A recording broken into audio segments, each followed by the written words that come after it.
పరిశుద్ధ గ్రంథములో నుండి లూకా సువార్త మనందరికీ అత్యంత సుపరిచితమైనటువంటి అధ్యాయం 19వ అధ్యాయం.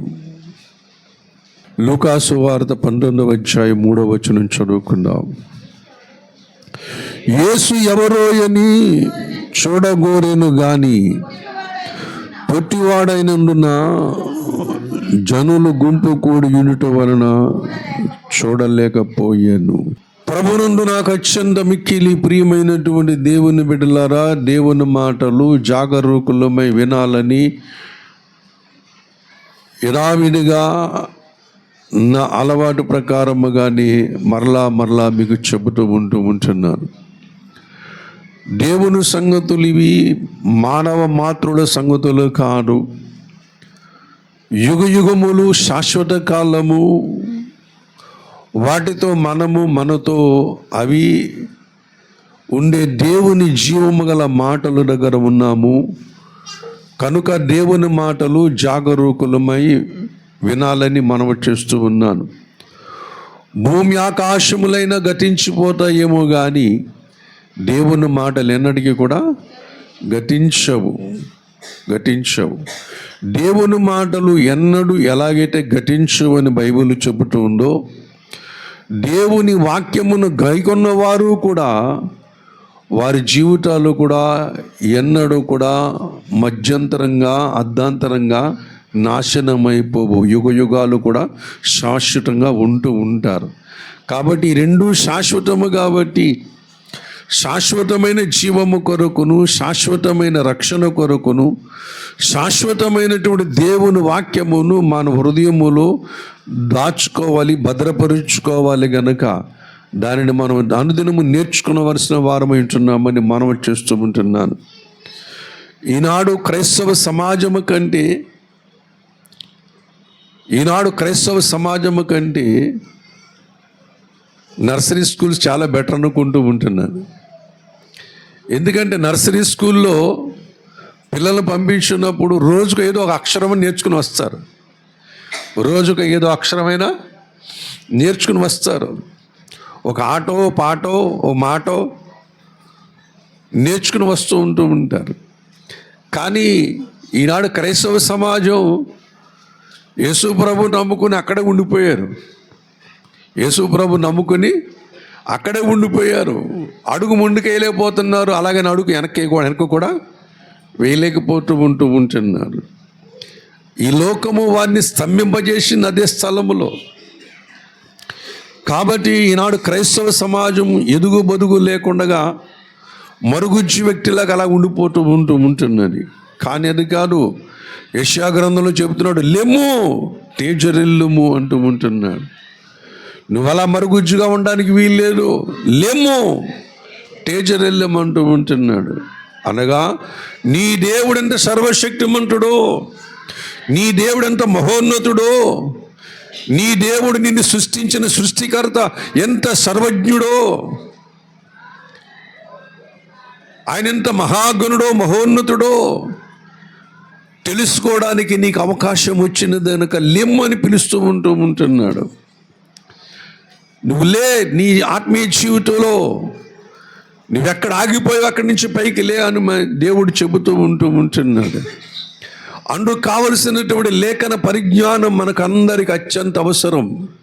ఈ కడవరి దినాలలో, అంచె దినాలలో సొదొమ గొమొర్రాలు తలపించే ఈ దినాలలో దేవుని గురించిన జ్ఞానం మనకు అత్యంత అవసరమై ఉన్నదని మనం చేస్తూ ఉంటున్నాను. అందరూ పండితులే, అందరూ వేదాంతులే. ఈనాడు క్రైస్తవ సమాజంలో అందరూ పండితులే ఉన్నారు, అందరూ వేదాంతులే ఉన్నారు, అందరూ తర్కించే వాళ్ళు ఉన్నారు, అందరూ ప్రశ్నించే వాళ్ళు ఉన్నారు. అందరూ కూడా దేవుని వాక్యమును బట్టి నీతి బోధలు చేసేవాళ్ళే ఉన్నారు. అందరూ ప్రవచించేవారు ఉన్నారు, అందరూ భాషలు మాట్లాడేవాళ్ళు ఉన్నారు, అందరూ దేవుని గురించి మాట్లాడుతునే వాళ్ళే ఉన్నారు.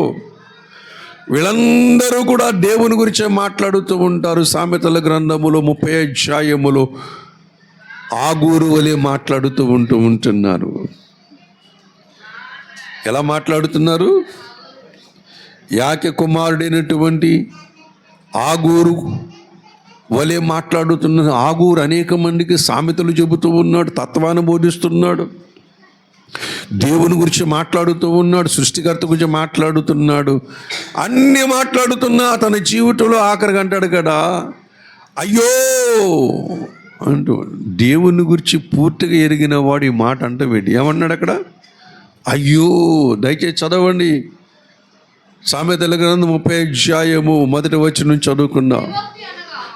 దేవోక్తి అనగా యాకే కుమారుడని ఆగూరు పలికిన మాటలు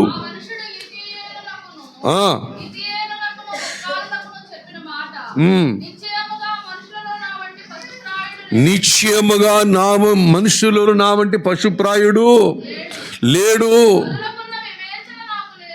నరులకున్న వివేచన నాకు లేదు, నేను జ్ఞానాభ్యాసము చేసుకున్నవాడును కాను. దేవుని గురించిన జ్ఞానము, పరిశుద్ధ దేవుని గురించిన జ్ఞానము నేను పొందలేదు. 3వ వచనం చదవండి, చదవమ్మా. ఆకాశమునికి ఎక్కిన వాడెవడు? ఆకాశమునికి ఎక్కి మరలా దిగిన వాడెవడు? తన పిడికిళ్ళలో గాలిని పట్టుకున్న వాడెవడు? బట్టలో నీటిని మూట కట్టిన వాడెవడు? భూమి యొక్క దిక్కులన్నిటిని స్థాపించిన వాడు ఎవరు? ఆయన పేరేమో, ఆయన కుమారుని పేరేమో మీకు తెలిసి ఉన్నదా? చాలు చాలు చాలు. ఎన్నో జ్ఞానవచనాలు చెబుతూ ఉంటున్నాడు, ఎన్నో గొప్ప గొప్ప సంగతులు దేవుని గురించి మాట్లాడుతూ ఉన్నాడు. అనేక మందికి జ్ఞానోపదేశం చేసినటువంటి వాడు సడన్గా ఒక స్థితికి వచ్చేసరికి, ఒక ప్రదేశం దగ్గర వచ్చేసరికి నిజంగా అన్నాడు కదా, నరులలో నా వంటి పశుప్రాయుడు లేడు. అంటే ఇతడు కూడా ఎలా ఉన్నాడు? నరుడులాగానే ఉన్నాడు. జ్ఞానాభ్యాసము చేయని ప్రతివాడు కూడా నరుడులాగానే ఉంటున్నాడు. జ్ఞానమును బోధించాను కానీ జ్ఞానమును అభ్యాసము చేసుకోలేదు, నేర్చుకోలేడు. అభ్యాసం చేసుకోవడం అంటే అర్థం ఏంటి? నేర్చుకోలేడు. జ్ఞానం బోధిస్తున్నాడు కానీ జ్ఞానము నేర్చుకోలేదంట. జ్ఞానం గురించి మాట్లాడుతున్నాడు కానీ జ్ఞానం ఎవరో అతనికి తెలియదట. అనేక మందికి నీతి బోధలు చేస్తున్నాడు కానీ నీతి ఏంటో అతనికి తెలియదట. ఎందుకు తెలియదు? ఎందుకు తెలియలేదు అంటే దేవుడు అతనికి బయలుపరచలేడు.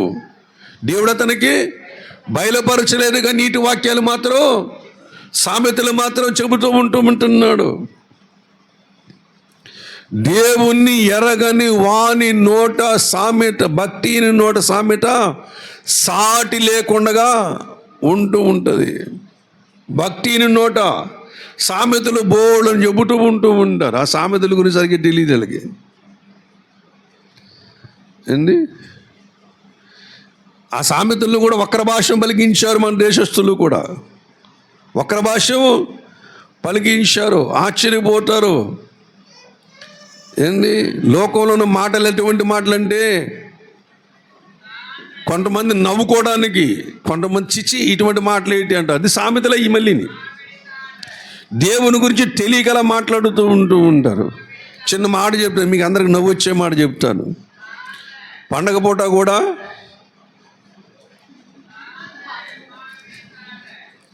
పూట కూడా పాత మొగుడే. ఏంటి ఇది? ఎంతవరకు నిజం? ఇది చెప్పుకోవడానికి బాగుండేది, వినడానికి వస్తే కొంతమందికి బాగోలేదు, కొంతమంది జోకేసుకోవడానికి మాత్రం బాగుంది. అసలు సామెతే కాదు అది. అది అసలు సామెత అది కాదు. ఆ ఇల్లాలు పండగ పూట ఆ ఇంటి యజమాడు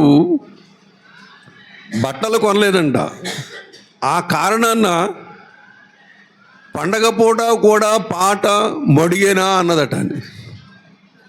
పాత మడుగేనా? మడుగంటే బట్ట, వస్త్రం. అంటే పండగ పూట కూడా పాత బట్టలు కట్టుకోమంటామంటే దాన్ని ఎలా చెప్పారు? అబ్బా ఎంత చక్కగా ఉంది సామెత. ఆ సామెత గురించి తెలియకుండానే సామెతలు మాట్లాడుతూ ఉంటారు. దేవుని గురించి తెలియకుండానే చాలామంది దేవుని గురించి మాట్లాడుతున్నారు. ఆ మాటలు చాలా ఇనసొంపుగా ఉంటాయి. అన్ని దేవుళ్ళు ఒకటేనండి, అందరి దేవుళ్ళు కూడా ఒకటేనండి. లోకములన్నీ నదులు ఉన్నాయి, కాలువలు ఉన్నాయి, పిల్ల కాలువలు ఉన్నాయి, నదులు ఉన్నాయి. ఎన్ని నదులు ఉన్నాయి, ఎన్ని కాలువలు ఉన్నాయి, ఎన్ని మరి చిన్న పిల్ల కాలువలు ఉన్నా కలిసేది ఎక్కడ? సముద్రంలో. అబ్బో చాలా బాగుంది. ప్రభునందు ప్రియమైనటువంటి వాళ్ళరా, సముద్రములోనే కలుస్తాయి. వినడానికి చాలా బాగానే ఉన్నది. దేవుని బిడ్డలారా, ఇటువంటి సామెతలు ఎన్ని చెప్పుకున్నా సరే నిష్ప్రయోజనం అని చెబుతూ ఉంటున్నాడు ఇక్కడ ఆగూరు. ఎందుకంటే పరిశుద్ధ దేవుని గురించిన జ్ఞానము కావాలి. ఆయన పేరేమో, ఆయన కుమారుని పేరేమో నాకు తెలియదని చెబుతూ ఉంటున్నాడు. దేవుని బిడ్డలారా, కాబట్టి దేవుని గురించి తెలుసుకోవడమే అత్యంత ఆవశ్యకమైనటువంటి విషయం. ఈ భూమి మీద పుట్టిన ప్రతి వానికి దేవుని గురించి తెలుసుకోకపోతే నీ జీవితం అర్ధాంతరంగా ముగించబడుతుంది. జాగ్రత్త. దేవుని గురించి తెలుసుకోకపోతే నీ చేతులతో నీవే నీ సొంత ఆలోచనలో, సొంత బుడ్డుతో నీకు నీవే నరకములోనికి నువ్వే వెళ్ళి పడతావు. ఎవడు తోయుడు, దేవుడు కూడా పడేయుడు. నీకు నీ వెళ్ళి పడతావు. దేవుని బిడ్డలారా, అందుకనే ప్రతి వారికి దేవుని గురించిన జ్ఞానం అనేది బైబిల్ గ్రంథం బోధిస్తూ ఉంటున్నది. దేవుని బిడ్డలారా, కాబట్టి ఆ దేవుని గూర్చినటువంటి మాటలు మన హృదయంలో భద్రపరుచుకున్నట్లయితే దేవుడు సమస్తమునికి తేటగా బయలుపరుస్తూ ఉంటాడు. దేవుని సంగమా, జరుగుతున్న పరిస్థితులను బట్టి నేను మీతో మాట్లాడుతూ ఉంటున్నాను. రాబోతున్న దినాలలో ఇంకా చాలా భయంకరమైనటువంటి పరిస్థితులు సంఘాల్లో, లోకములో జరగబోతూ ఉంటున్నాయి. ప్రతి క్రైస్తవ కుటుంబంలో, లోకములో ప్రతి కుటుంబంలో గొప్ప భయంకరమైన సంగతులు జరగబోతూ ఉంటున్నాయి. అందుకనే దేవుని గురించిన జ్ఞానం ఉండాలి. లేకపోతే ఆ ఊర్లో నువ్వు మాట్లాడవలసి వస్తుంది. అయ్యో, దేవుని గురించిన జ్ఞానము నేను పోగొట్టుకున్నానే, నా బోధకుల మాట నేను వినలేదు అని చెప్పేసి నువ్వు ఏడవలసి వస్తుంది. అప్పుడు ఏడవకుండా ఉండాలంటే ఇప్పుడు నీ దేవుని మాటలు జాగ్రత్తగా మన హృదయంలో భద్రపరుచుకోవాలి, దాచుకోవాలి, కాపాడుకోవాలి. నిన్ను దేవుని దగ్గరికి వెళ్లకుండా అడ్డుకుంటున్నది ఎవరో కాదు. ఈనాడు దేవుని బిడ్డలారా, బైబిల్ గ్రంథములో అనేక మంది దుర్బోధకులు, అనేక మంది కలిపి చెరిపెడువారు, అనేక మంది స్వలాభేపేక్షను ప్రేమించేవాళ్ళు, అనేక మంది అహాన్ని ప్రేమించేవాళ్ళు, అనేక మంది తయారైపోయి వచ్చేసి ఉన్నారు, లోకములకు వచ్చేసి ఉన్నారు. మచ్చుతున్నక మీరు యూట్యూబ్లో మీరు ఎప్పుడు కూడా దాన్ని ఫాలో అవుతూనే ఉంటారు. దేవుని మీద అందరికీ నాకంటే మీరు అందరూ ఫాస్ట్గానే ఉంటారు. దాంట్లో బోర్డంత న్యూస్ వస్తూ ఉంటున్నది. ఏమండి, ఈ మధ్యన ఎక్కువగా డిస్కస్ జరుగుతుంది. విగ్రహాలకు బలిచ్చిన వాటిని తినొచ్చు. ఎవరు చెప్తున్నారు ఈ మాట? దేవుని సేవ చేస్తున్నామని చెప్పుకున్నటువంటి సేవకులు చెబుతున్నారు ఈ మాట. దేవుని సేవ నేనే చేస్తున్నాను, దేవుని సేవ నాకు మించిన ఎవరు చేయట్లేదు, నేనే చేస్తున్నాను. కాబట్టి దేవుని బిడ్డలారా, లోకములో మనం అన్నాం కదా, అందరూ కలిసిమెలిసి ఉండాలి. కాబట్టి విగ్రహాలకు అర్పించినది తినొచ్చు అని క్రైస్తవులకు ఈనాడు సేవకులు బోధిస్తున్నారు. శోచనీయమైన విషయం, చాలా ఖండించి తీరవలసిన విషయం ఇది. అమాయక క్రైస్తవులు, దేవుని వాక్యం పట్ల సరైన అవగాహన లేనటువంటి క్రైస్తవులు, పరిశుద్ధత పట్ల సరైన నిబద్ధత లేని క్రైస్తవులు, దేవుని విశ్వాసం పట్ల సరైనటువంటి అవగాహన లేని క్రైస్తవులు దేవుని బిడ్డలారా తినేస్తూ ఉంటున్నారు. తినొచ్చా? విగ్రహమునకు బలిచ్చిన వాటిని తినకూడదు. దాంట్లో ఏముందండి? ఏమీ లేదు కదండి. అది ఆహారమే కదండి. నోట్లు వేసుకుంటే వెళ్ళిపోతుంది, కడుపులోకి వెళ్ళి కరిగిపోతుంది, మరచడం బహిర్భూమిలోకి వెళ్ళిపోతుంది. దానికి ఏముంది, తీసుకుంటే ఏముంది? అంటూ ఉంటారు. కానీ ఒక మాట, విగ్రహమునకు బలిచ్చిన వాటిలో పాలు పంపులు పొంటున్నవాడు విగ్రహముతో పాలు పంపులు పంచుకుంటూ ఉంటున్నాడు. ఈ మాట కనబట్టలేదు వాళ్ళకి. అరే విగ్రహం ఉంటుంది, నేను దాంట్లో కలిసి ఉండటం ఏమిటి, దాంట్లో నేను పాలు పంపులు పొందటం ఏమిటి అన్న ఆలోచన రావడం లేదు ఈనాడు క్రైస్తవుడికి. దేవుడు చెప్పాడు కదా, నన్ను ముట్టుకోవద్దని చెప్పాడు కదా. ఏమీ లేదని చెప్పినవాడు దేవుడే, కానీ దాని జోలికి వెళ్ళొద్దని చెప్పినవాడు కూడా దేవుడు. ఇప్పుడు ఏం చేద్దాం?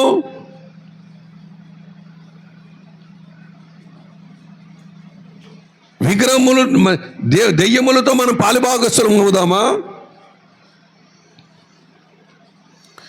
దేవుని బిడ్డలారా, నీది వాడు తినకూడదు, వాడిది నీది తినకూడదు అంతే. ఏమండి దేవుని బిడ్డలారా, నీది వాడు తినకూడదు, వాడు అడిగి తినాలి. నీ దగ్గర తింటే నాకు కొంచెం పెట్టండి అని అడిగినా సరే మనం పెట్టకూడదు. ఎందుకని? యేసు ప్రభు దేవుడని, ఆయన నీకోసం మరణించాడని, తిరిగి లేచాడని ఒప్పుకుంటే, నమ్మి బాప్తిసం పొందితే అప్పుడు నీకు పెడతాం. అంతవరకు మీకు పెట్టడానికి నువ్వు అడిగినా సరే మేము పెట్టాం. అలాగని చెప్పేసి నీది నాకు ఇచ్చినా సరే మేము పుచ్చుకోం. ఇది నిబద్ధత. అది కానీ ఈనాడు మనుషులు ఏం చెప్తున్నారు, అబ్బాయి దాంట్లో ఏమోనండి, ఏమీ లేదండి, పెట్టండి తినేస్తానండి అంటున్నారు చాలామంది సేవకులు. అప్పుడు కొంచెము దేవుని అటు ఇటు కాకుండా మెరిగిన వాళ్ళు ఏం చేస్తారు, మాకేం తెలుసు, పాస్టర్ గారు చెప్పారు, ఏమని చెప్పాడు, ఆయన పడతాడు, మనకెందుకంట, ఆయన చెప్పాడు, దేవుడు చెప్పాడు, ఆయన చెప్పాడు, దేవుడు చెప్పాడు కాబట్టి తీసుకుని తినేస్తున్నాడు. దేవుడు వాణ్ణి దోషిగా చేస్తున్నాడు, వీడిని కూడా ఏం చేస్తున్నాడు, దోషిగానే చేస్తూ ఉంటున్నాడు. ప్రభునందు ప్రియమైనటువంటి బోధలు ఇంకా ఎక్కువవుతాయి, జాగ్రత్త. ఇంకా ఎక్కువైతే జాగ్రత్త. అబ్బాయి ఏమి మీకు మాకు పెద్ద తేడా ఏమీ లేదు, మీకు మాకు పెద్ద తేడా ఏమీ లేదు. సామెతల గ్రంథం 1వ అధ్యాయం 10వ వచనం, 1వ అధ్యాయం, నా కుమారుడా పాపులు నిన్ను ప్రేరేపింపగా ఒప్పకుము. చాలు చాలు. ప్రభునందు ప్రియమైనటువంటి వాళ్ళరా, అలాగనే 14వ వచనం, నీవు మాతో పాలివాడువై ఉండుము,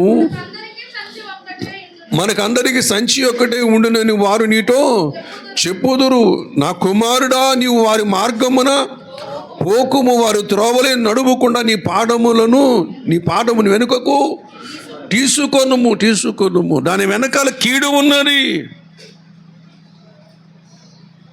ఇదొకటి. దేవుని బిడ్డలారా, దైవ చిత్తానుసారమైన దుఃఖం, దేవుని వాక్యము, రక్షణ, విశ్వాసము, బాప్టిజంల గురించి బోధ ఎక్కడ పోయింది. ఇప్పుడు ఆ బోధలు లేవు. కానీ ప్రతి వాళ్ళు కూడా దేని మీద పడ్డారంటే స్వస్థతల మీద పడ్డారు. చాలామంది సేవకులు, వాళ్ళకి నా వందనాలు, వాళ్ళని ఎవరిని తృణీకరించను, కానీ వాళ్ళు చేస్తున్నటువంటి మనుషులకు మేలు చేయడం లేదని చెప్పడానికి మాట చెబుతున్నాను. వాళ్ళని తృణీకరించను, నేను వాళ్ళని ప్రేమిస్తాను. వాళ్ళు యేసుక్రీస్తు గురించి మాట్లాడుతున్నారు, వాళ్ళు మంచిదే. బైబిల్ ఎక్కడో వాక్యం ఎత్తుకుంటారంటే ఇంకా బైబిల్ మళ్ళీ తెరిచి చూడరు వాళ్ళకి. అలా వెళ్ళిపోతూనే ఉంటారు. పలానా సహోదరి వచ్చింది, పలానా కడుపు నొప్పితో వచ్చింది, లేకపోతే బాటలోకి వచ్చిందని చెప్పేసి అలా లెమ్మని చెప్తుంటారు. పేరు పెట్టి పిలుస్తారు, పేరు కూడా పూర్తి చెప్పరు. అది పేరు నాను, సాను, రాను చెప్తూ ఉంటారు. అప్పుడు సాని మొదటి అక్షరం సాను పిలుస్తారు. అప్పుడు ఆమె లేస్తుంది. అప్పుడు నీ పేరు సత్యవతి అంటూ ఉంటాడు. నిజమే అంటారు. అని సాతో చెప్పాను కదా. దేవుడు ఇలా కూడా చెప్తాడా?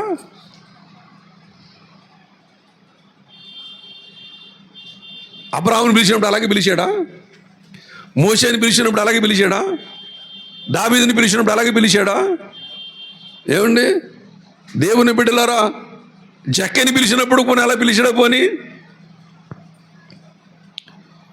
ఈనాడు మనుషులకి ఇటువంటి ప్రసంగాలు కావాలి. దేవుని బిడ్డలారా,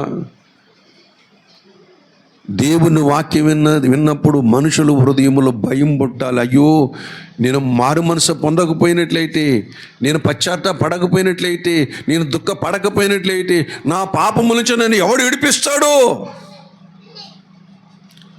ఆ దుఃఖం మనుషులు కడవలేడు.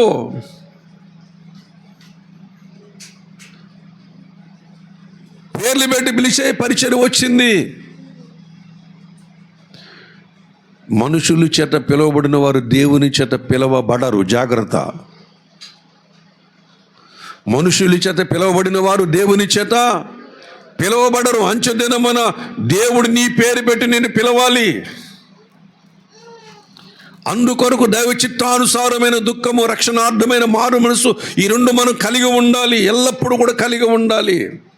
దీని గురించి సభలు మాట్లాడటం లేదు, దీని గురించి మాట్లాడటం లేదు, వాక్యం గురించి మాట్లాడలేదు. ఎక్కడికో వెళ్ళిపోతూ ఉంటారు, అలా వెళ్ళిపోతూనే ఉంటూ ఉంటారు. పోయిన వారం చెప్పాను, ఒక ఆయన అంటూ ఉంటాడు, ఫ్యాన్ తిరుగుతూనే ఉంటుంది అన్నాడు. ఏం తిరుగుతుందంట? ఫ్యాన్ తిరుగుతూనే ఉంటుందంట. మీకు అర్థమైందా? ఏండి అనగా ఆంధ్రప్రదేశ్లో మళ్ళా ఫ్యాన్ గాలి వీస్తూనే తిరుగుతుంటుంది, ఓడిపోటు గెలుస్తుంది అన్నాడు. ఏమైంది? అదే ఆయన అన్నాడు, తెలంగాణలో కారుకి బ్రేకులు లేకుండా నిలిపోతూనే ఉంటుందంట. అది పోయింది, ఇది పోయింది. మనుషులు ఏమయ్యారు ఇప్పుడు?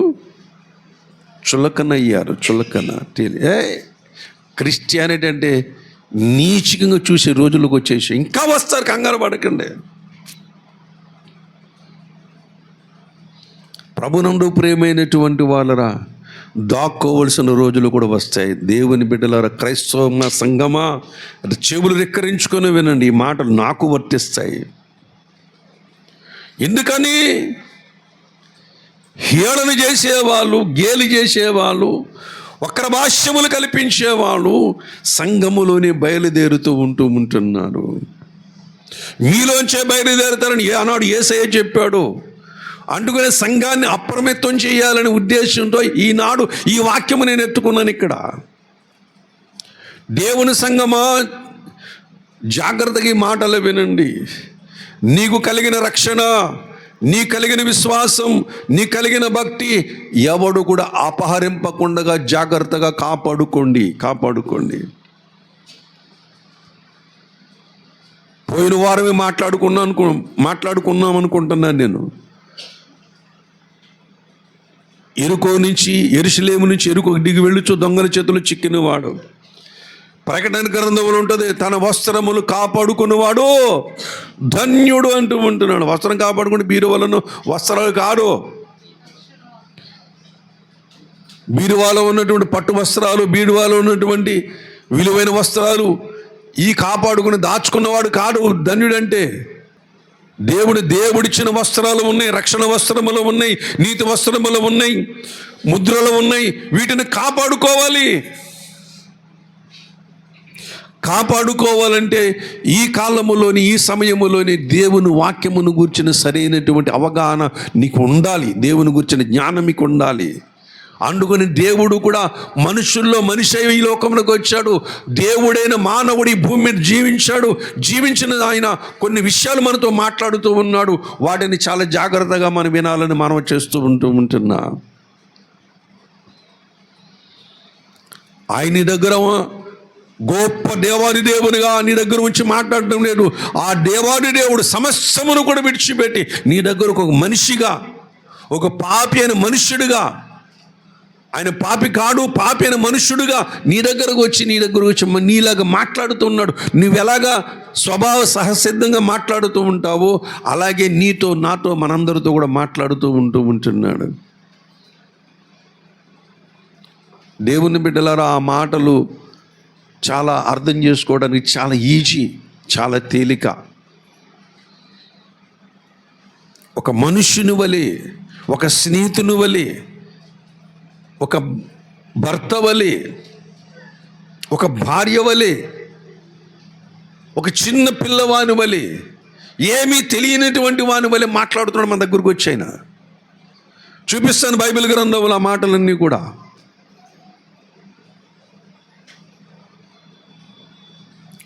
ఒక్కొక్కటి చూపిస్తాను. దేవుడు లోతు దగ్గరకు వచ్చాడా లేరా? వచ్చాడు. వచ్చిన తర్వాత ఎవరిని తప్పించడానికి వచ్చాడైనా? లోతుని తప్పించడానికి వచ్చాడు. లోతు కుటుంబాన్ని తప్పించడానికి వచ్చినాడు. ఏమన్నాడంటే, అందరిని తప్పించిన తర్వాత ఇంకా ఎవరైనా ఉన్నారా అని అడుగుతున్నాడు. ఇంకా ఎవరైనా ఉన్నారా? సర్వజ్ఞుడికి తెలియదా ఉన్నారో లేదో? సర్వాంతర్యామికి తెలియదా? మనందరి భూమి మీద మనుషులందరికీ కూడా బుర్రలో జ్ఞానం పెట్టినటువంటి వానికి తెలియదా? మనకందరికీ కొలత లేకుండా ఇచ్చిన విశాల హృదయములో విశాలమైన ఆలోచన ప్రపంచం దేవుడు మనకిస్తే ఆయనకి తెలీదా? ఇంకా నీ వారెవరు ఉన్నారని అడుగుతున్నాడు. అక్కడ విడ్డూరంగా లేని మాట. ఆదికాండం 12వ అధ్యాయము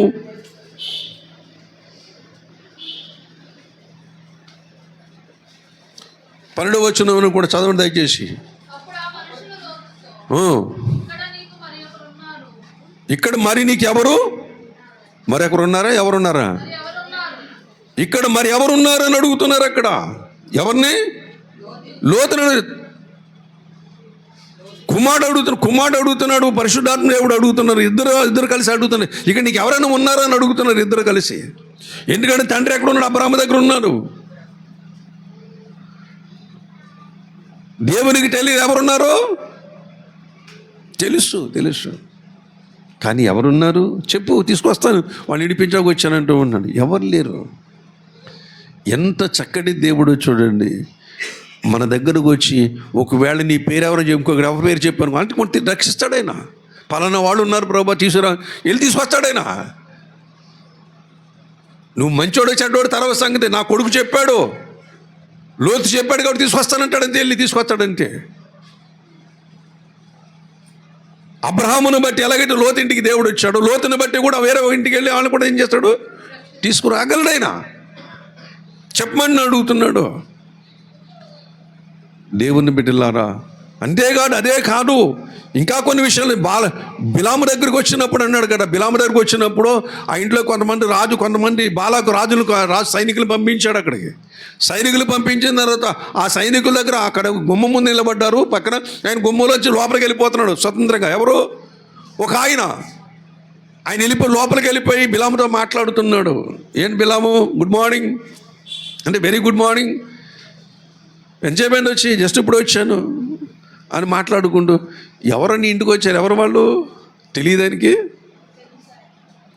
ఎవరని ఇంటికి వచ్చి నీ గుమ్మమ్మ నిలబడి ఉన్నారంటే ఎవరంటే బాలాక్ అని ఒక రాజు ఉన్నాడు, ఒక సైన్యం వస్తుందంట, వాళ్ళని శపించమని పంపించాడు, కాబట్టి నేను అక్కడికి వెళ్దాం అనుకుంటున్నాను అని చెప్పేసి ఆయన మాట్లాడుతున్నప్పుడు అప్పుడు ఇంటికి వచ్చిన ఆయన మాట్లాడుతున్నాడు. నో, నువ్వు వెళ్ళొద్దు, వాళ్ళని నువ్వు శపించవద్దు, వాళ్ళు దీవించబడిన వారు, వాళ్ళు ఆశీర్వదించబడిన వారని చెబుతూ ఉన్నాడు. దేవుడే చెబుతూ ఉన్నాడు. ఎవరితోటి? బిలాముతో మాట్లాడుతున్నాడు. కానీ బిలాము దగ్గరకు వచ్చి ఏం మాట్లాడుతున్నాడు చూడండి. బిలాము యొక్క వ్యక్తిత్వాన్ని ఎంత చక్కగా గౌరవిస్తున్నాడో చూడండి. నీ ఇంటికి ఎవరు వచ్చారు? చూసి అంతపడి ఎందుకు వచ్చారు వాళ్ళు? ఎందుకు వచ్చారు? మనకి ఇష్టం లేని మనుషులు మన ఇంటికి వచ్చారు, మనకి ఎలా ఉంటుంది? ఒంటి మీద తేళ్ళు జిర్లు పాకినట్టు ఉంటుంది. దేవుని బిడ్డలారా, కానీ ఇక్కడ బిలాము దగ్గర దేవుడు అలా ప్రవర్తించడం లేదు. నీ ఇంటికి ఎవరు వచ్చారు? వచ్చిన వాళ్ళు ఎవరు? తెలియదేనికి తెలుసు. కానీ మానవుని యొక్క వ్యక్తిత్వమును అతిగా ప్రేమించినవాడు, గౌరవించినవాడు, దాని కొరకు తన ప్రాణం పెట్టినవాడు ఒకే ఒక ఆయన ఉన్నాడు. ఆయన ప్రభు అయిన యేసుక్రీస్తు. భూమి మీద ప్రతి మానవుని ప్రేమించినవాడు. నాట్ ఓన్లీ క్రైస్తవులు, ప్రతి మానవుని ప్రేమించినవాడు.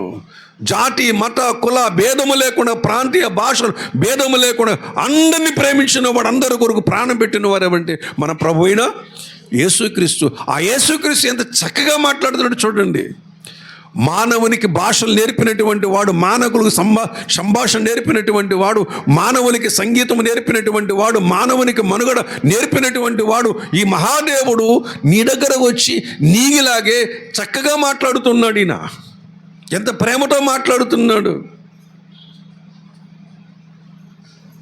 నీ దగ్గరకు వచ్చి నీ దగ్గర ఏముంది అని అడుగుతాడు. నీ దగ్గర ఏముంది అంటాడు. ఏముంది? పాపం తప్ప ఏమీ లేదు.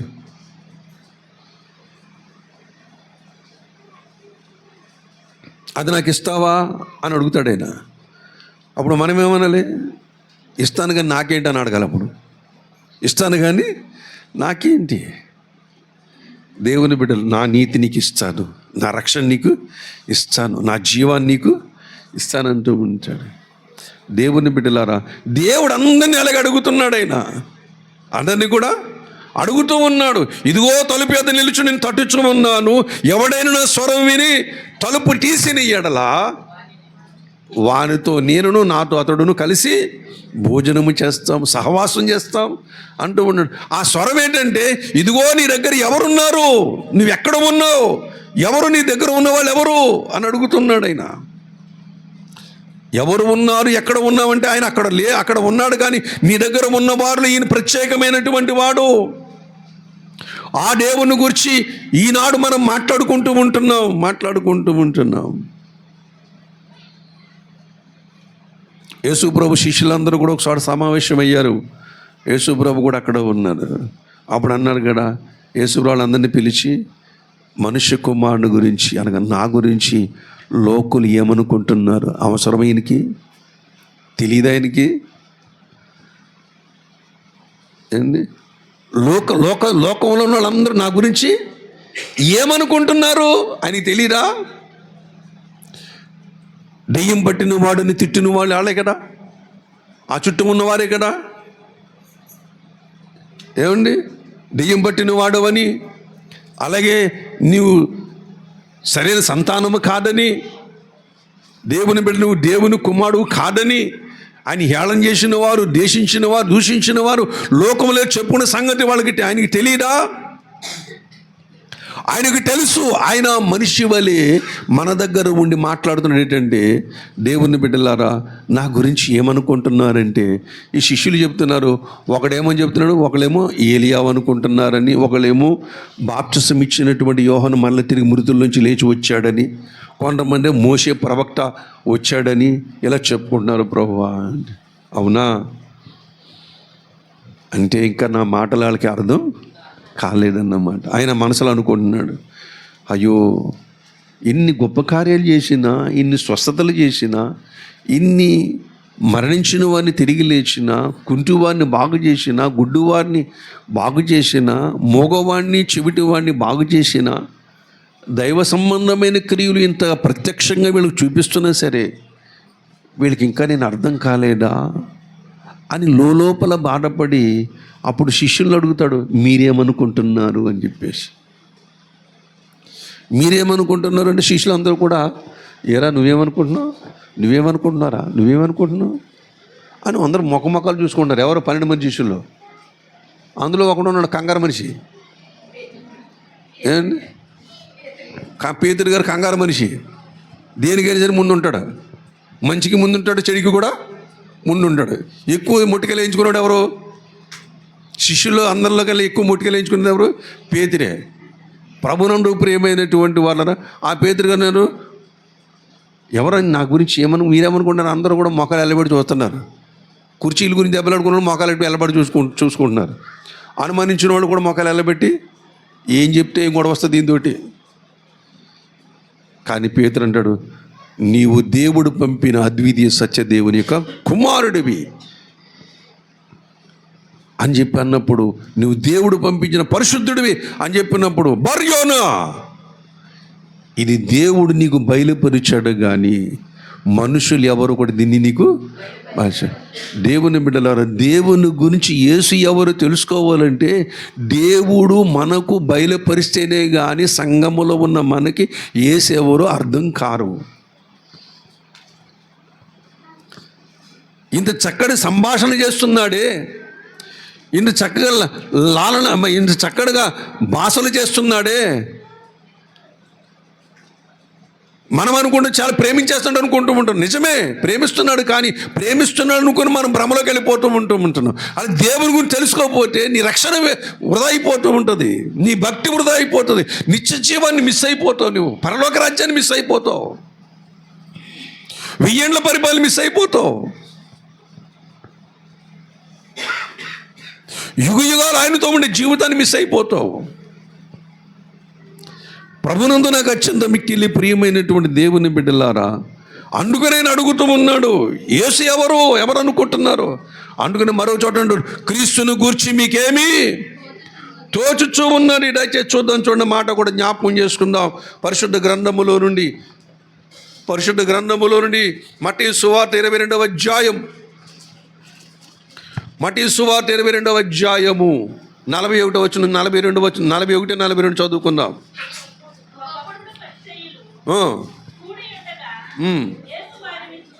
యేసు వారిని చూచి, క్రీస్తుని గూర్చి మీకేమి తోచుచూ ఉన్నది? ఆయన ఎవని కుమారుడని ఆయన అడిగాను. క్రీస్తుని గూర్చి మీకేమి తోస్తూ ఉన్నది? ఆయన ఎవరి కుమారుడని అడుగుతున్నాడు. ఆయన పరిశీలన అడుగుతున్నారు, ధర్మశాస్త్రోపదేశకులు, భక్తిపరులైన యూదులను అడుగుతున్నాడు. ఆయన దేవుని బిడ్డలారా, యూదులను అడుగుతున్నాడు, క్రీస్తుని గూర్చి మీకేమి తోచుచూ ఉన్నది? ఈనాడు మిమ్మల్ని అడుగుతున్నాను, క్రీస్తుని గూర్చి మీకేమి తోచుచూ ఉన్నది? దేవుని బిడ్డలారా, దేవుని గూర్చినటువంటి అనుభవ జ్ఞానం మనం సంపాదించుకున్నట్లయితే సొదొమ గొమొర్రా పట్టణాల్లో ఉన్నా సరే నీ విశ్వాసాన్ని, భక్తిని కోల్పోవు. షడ్రకు, మేషకు, అబేద్నెగోలాగా శత్రు సామ్రాజ్యములో ఉన్నా సరే, అగ్ని గుండములో ఉన్నా సరే, కఠినమైన దాస్యము శ్రమల్లో ఉన్నా సరే నీ రక్షణ కోల్పోవు. హల్లెలూయా. అందుకొరకు సంఘమును ఆయత్తపరచమని దేవుని ప్రేరణతో ఈ మాటల్ని చెబుతూ ఉంటున్నాను. దేవుని బిడ్డలారా, అశ్రద్ధను వేడండి, నిర్లక్ష్యమును వేడండి, అలక్ష్యమును వేడండి, నిర్లక్ష్యమును వేడండి, అశ్రద్ధను వేడండి, బద్ధకాలు విడిచిపెట్టండి.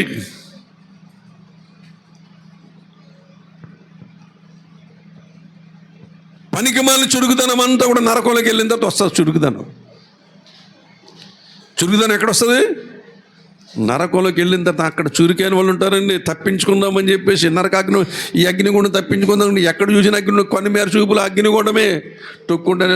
ఎక్కడ తప్పించుకునే అవకాశం ఉందని ఎంత చురుగ్గా ఉంటారు. కాసేపు విశ్రాంతి తీసుకోవే, కాసేపు విశ్రాంతి తీసుకోండి అంటే ఎక్కడ విశ్రాంతి?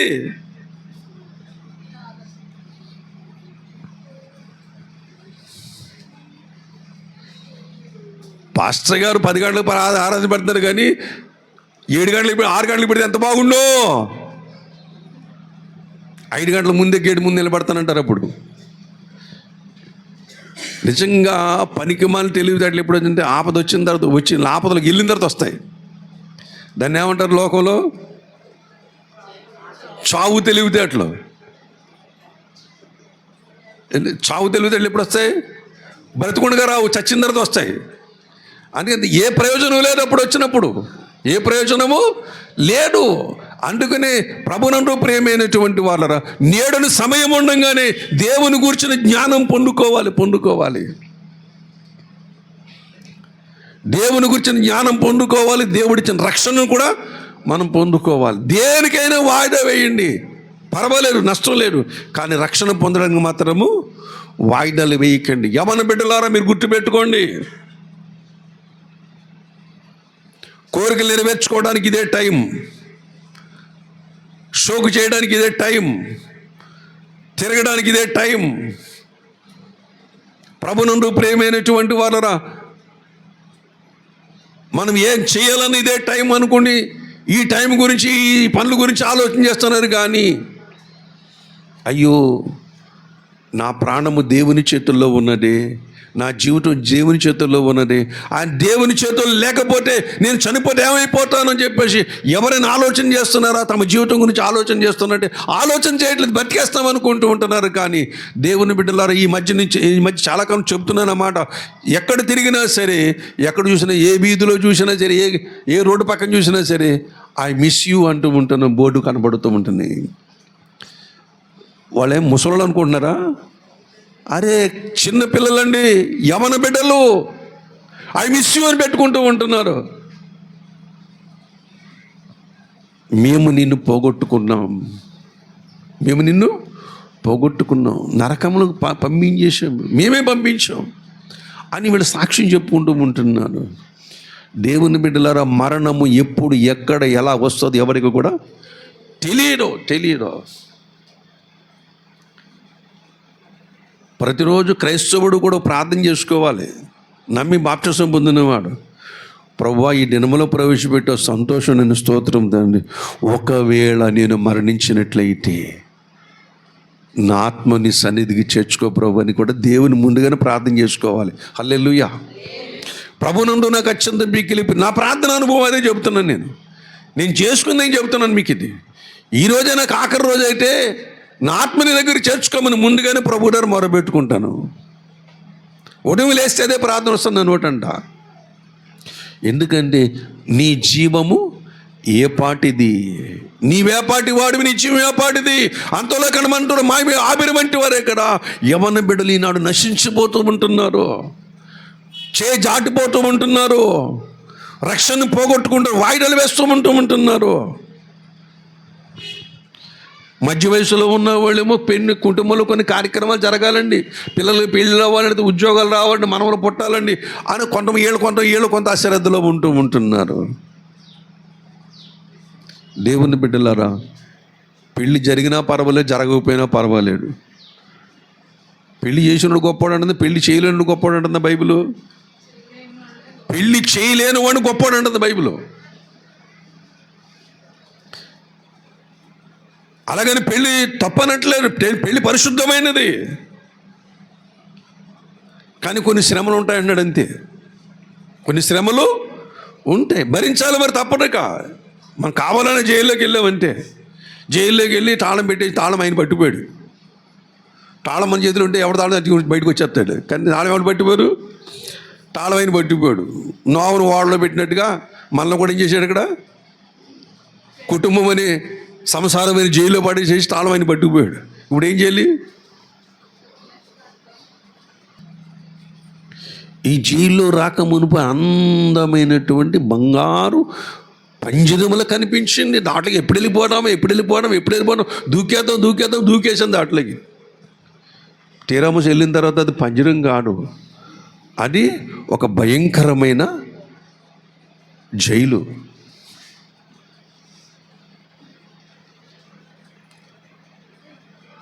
ఆ జైలు నుంచి విడుదల పొందాలంటే ఏం చేయాలి? నువ్వు చావాలి. ఏం చేయాలి? నువ్వు చచ్చిపోవాలి. ఏసే అన్నాడు కదా, ఆ జైలు నుంచి బయట రావాలని నువ్వు చచ్చిపోరు అన్నాడు. అంతే, చచ్చిపో అన్నాడు. నేను చచ్చిపోతే ఎలా ప్రభావం? మరి పిల్లల్ని నిలిపించాడు. నేను పెంచుకుంటాను కదా, నేను బతికిస్తాను కదా నిన్ను. అందుకని దాంట్లోంచి మనం బయటపడాలంటే మనం చావాలన్నగా మన పాపముల విషయమై మనం ఏం చేయాలి? చనిపోవాలి. నీతి విషయమై బ్రతకాలి. అప్పుడు ఆ జీవితము, సంసారము ఆనందమేముగా చేస్తూ ఉంటాడు. హల్లెలూయా. ఆ శ్రమలో ఉన్నా, కష్టాలు ఉన్నా సరే అందులో ఆనందం ఉంటుంది. మళ్ళీ అక్కడ ప్రభునందు నాకు అత్యంత మిక్కిలి ప్రియమైనటువంటి దేవుని బిడ్డలారా, ఈ మాటలు చాలా జాగ్రత్తగా వినండి. అందుకని యేసును గూర్చినటువంటి జ్ఞానము మనకు లేకపోయినట్లయితే ఖచ్చితంగా రక్షణలో ఫెయిల్ అవుతాం. అనేక మంది యేసును గూర్చి గొప్పగా చెప్పుకుంటున్నారు, కానీ యేసును గూర్చిన జ్ఞానం వారికి దొరకలేదు. దేవుని బిడ్డలారా, అంతేకాదు ఆనాడు ఆ సమాజంలో యేసు ప్రభు గారి గురించి బోళ్ళను గొప్ప కార్యాలు చేశాడండి ఆయన. ఆ కార్యాలు చూసి కలవరపడ్డారటండి. ఏం చేశారు? ఆ కార్యాలు చూసి మార్కు సువార్త 2వ అధ్యాయం 3వ వచనం చదువుకుందాం. చూడండి, ఆ మత్తయి సువార్త 2వ అధ్యాయం 3వ వచనం చదువుకుందాం.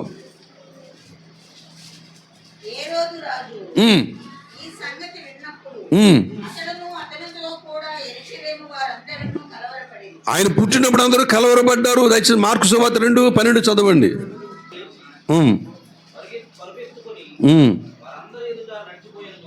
నడిచిపోయాను కనుక వారందరూ విభ్రాంతి నొంది, మనం ఇలాంటి కార్యములు ఎన్నడూను చూడలేదు అని చెప్పుకొని చెప్పుకొనుచు దేవుణ్ణి మహిమపరి. విభ్రాంతి కలిగించే కార్యములు. అరే 2 కాళ్ళు లేవు వాడికి, 2 కాళ్ళు లేవు, పుట్టుకతోనే 2 కాళ్ళు లేవు. అటువంటి వాడు దేవుడు అతని దగ్గరకు వచ్చి అతన్ని స్వస్థపరిచి నీ పరిపెట్టుకుని నడుచుకుని వెళ్ళిపోవని చెప్పినప్పుడు ఇంచుమి దగ్గర 38 సంవత్సరాల నుంచి 18 సంవత్సరాల నుంచి అక్కడ పడి ఉన్నాడు. అటువంటి అతని దగ్గరికి యేసుప్రభు వచ్చి నువ్వు లేచి నీ పరిపెట్టుకుని నడుచుకుని వెళ్ళిపోమంటే ఏం చేశాడు? వాడు దిగ్గుని లేచి వెళ్ళిపోతున్న జనులు ఏం చేశారు? విభ్రాంతిలో ఉన్నారటండి. విభ్రాంతిలో ఉండడం అంటే ఆశ్చర్యం కాదు, భయములో ఆశ్చర్యం. ఎలా ఉంటుంది? భయములో ఆశ్చర్యం. గడగడా వణుకు సంతోషించండి. గడగడా వణుకు, సంతోషములో గడగడా వణుకుడు ఎలా ఉంటుందో ఆలోచన చేశారు ఎప్పుడు? నేను సంతోషం లేడు గడగడ వణుకుతాడా? సంతోషం లేడు కూడా గడగడ వణుకుడు, దాన్ని వర్ణించలేము. అలాగని విభ్రాంతి అంటే అర్థం ఏంటి? ఏమండి? ప్రభునందు ప్రియమైనటువంటి విభ్రాంతి, ఆశ్చర్యములో సంతోషం. అలా ఇశ్రాయేలు ప్రజలు ఎన్నడూ ఇలాగూ జరగలేదు అని ఆశ్చర్యపోతూ, ఇన్ని ఆశ్చర్యకారాలు చూసినప్పుడు ఇంకా చెప్పని చాలా ఉన్నాయి. కుష్ఠరోగి బాగుపడుతున్నప్పుడు ఆశ్చర్యపోయారు. అలాగే చెవిటివాడు మూగవాడు మాట్లాడుతున్నప్పుడు దేవుని ప్రజలందరూ కూడా ఆనాడు ఇశ్రాయేలు ప్రజలు ఆశ్చర్యపోయారు. ఆయన చూసి ఆశ్చర్యపోయారటండి. దయచేసి 9వ అధ్యాయము అదే మత్తయి సువార్త 9వ అధ్యాయం 33వ వచనం చదువుకున్నాను చూడండి.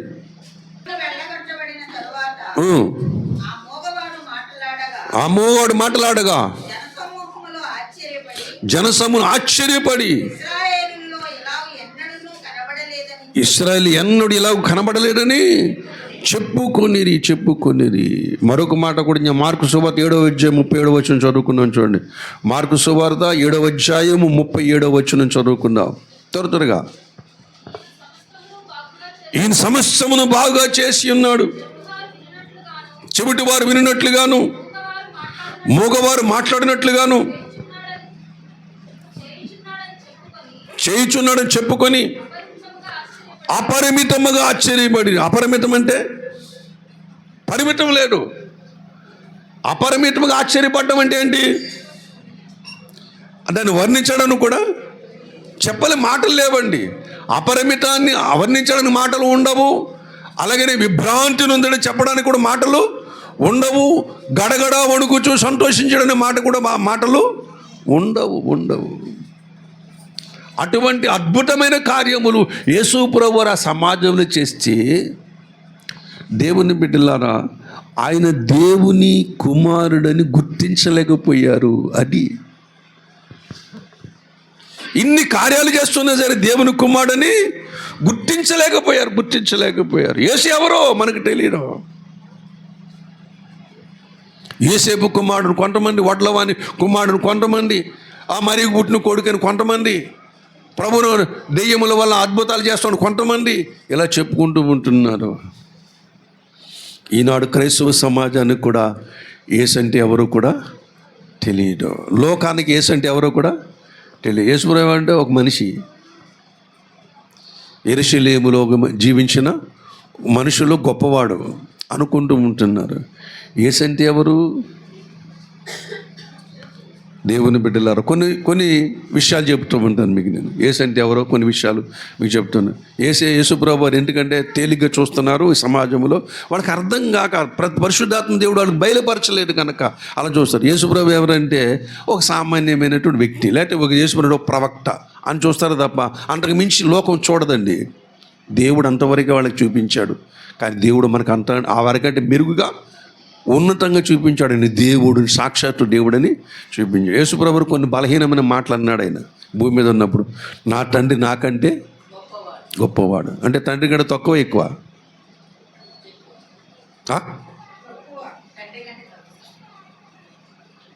నా తండ్రికి సమస్తము తెలుసు అన్నాడు. తండ్రికి తెలిసింది ఈ కుమారుడికి తెలిసే తెలీదా? తెలియదని కదా. అంటే యేసుప్రభు తండ్రి కంటే చిన్నోడు.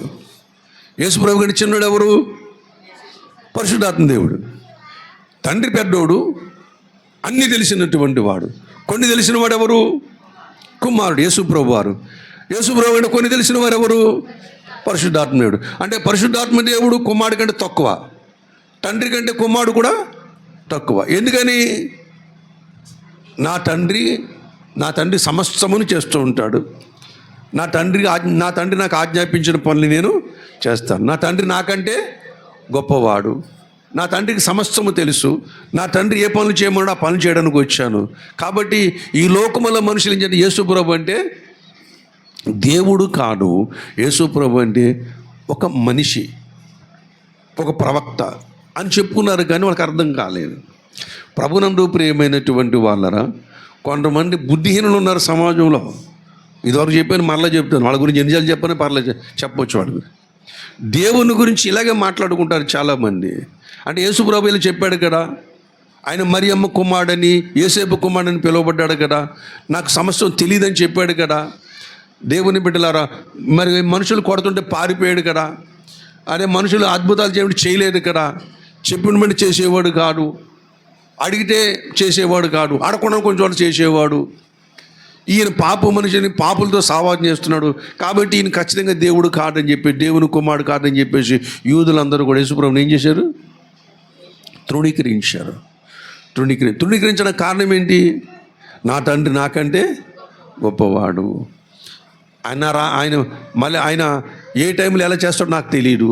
ఆయన మళ్ళీ రెండోసారి ఎప్పుడు వస్తాడో కూడా నాకు తెలియదు. పరలోకంలో దూతలకు తెలియదు, నాకు కూడా తెలియదు అని అంటూ ఎప్పుడన్నారు ఈ మాటలు?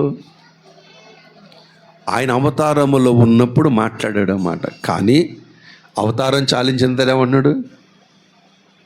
అల్ఫయు నేనే, ఓమెగయు నేనే, ఆదియు నేనే, అంతము నేనే. ప్రభు, నా ముందు ఎవడు లేడు, నా వెనకాల కూడా ఎవడు లేడు, ఉన్నవాడును అనువాడును, భవిష్యత్ కాలములో యుగ యుగములు కూడా ఉండువాడును నేనే అని సెలవిచ్చాడు. ఆయన సర్వాధికారి అని దేవుడై ఉన్నాడని చెప్తున్నారు. అని ఎవరి గురించి? యేసుప్రభు వారి గురించి చెప్తున్నాడు. తండ్రే చెప్తున్నాడు, సర్వాధికారి అని దేవా అని చెప్తూ ఉన్నాడు. ఎబ్రీ రాసిన పత్రికలు అంటాడు కదా, దేవాని సింహాసనము నిరంతరము నిలుచున్నది, నీ రాజదండము న్యాయార్థమైన రాజదండము అని. ప్రభువా, నీవు ఆది యందు భూమి ఆకాశములను సృజించితివని చెప్పేసి ఆయన ప్రభువాని పిలుస్తున్నారు. ఎవరు పిలుస్తున్నారు? తండ్రి అయిన దేవుడు కుమారుడు పిలుస్తున్నాడు. కుమారుడు ఏమన్నా తండ్రి అని పిలుస్తున్నాడు, నా ప్రభు అని పిలుస్తూ ఉంది. ఇద్దరికి ఏమైనా తేడా ఉందా? ఈ పనికిమాలిన బుద్ధి లేని, ఈ తోకలేని గొర్రెలు కూడా అనకూడదండి, తోకలేని మేకలకి. ఒకడు వచ్చి అన్నాడు 3 మేకలు పీక్కోలేనాడు, మాకు దేవుడు ఎలా పోతాడండి అంటుంటాడు. వాడు బుద్ధి లేనోడా? 3 మేకల గురించి మాట్లాడతాడండి, తిరిగి లేచిన దాని గురించి ఎందుకు మాట్లాడవు? సమాధి నుంచి తిరిగి లేచాడు కదా, అని అనేక మంది ఔగుపడ్డాడు కదా, మనుషులందరూ రక్షణ సిద్ధం చేశాడు కదా. మరి ఈ మాటలు చెప్తాడు కదా, ఆదియు నేనే, అంతము నేనే, ఓ అల్ఫయు నేనే, ఓమెగయు నేనే, ఉన్నవాడును అనువాడునై ఉన్నాను చెప్పిన వాడు నేనే, సర్వాధికారిని దేవుడై ఉన్నాను చెప్పిన వాడు. ఈయనెందుకు నీకు అర్థం కావట్లేదు?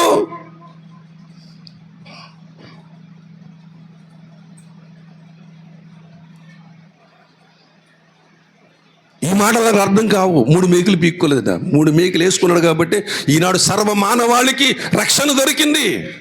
ఆయన సమాధి చేయించాడు. ఇది చూడలేవు నువ్వు?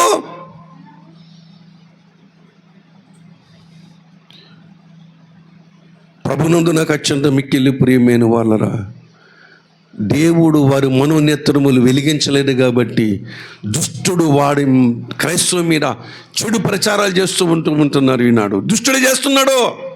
దుష్టుడు వాడుకున్న దుష్ట శక్తులవి. వారి మాటలు నమ్మకండి.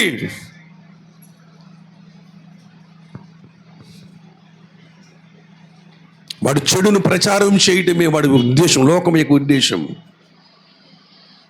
కానీ దేవుని యొక్క అద్భుతమైన సంగతులు కనబడవు కదా వాళ్ళకి. దేవుడు మన కన్నులకు చూపించాడు. ఆయన సామాన్యమైన వాడు కాదు. ఇదిగో మరణించదని కానీ యుగ యుగములు జీవించువాడను, పరలోకము యొక్క పాతాళము యొక్కయు మరణము యొక్క తాళపు చెవులు నా స్వాధీనములో ఉన్నామంటూ ఉంటాడు. ఈ మాటలలో కనబట్లేదా గుడ్డోళ్ళకి? నోరుంది కానీ కళ్ళు లే వాళ్ళకి, నోరుంది కానీ బుర్రలో గుజ్జు లేని వాళ్ళకి, ప్రాణం ఉంది కానీ ఆత్మ చచ్చిపోయిన వాళ్ళకి.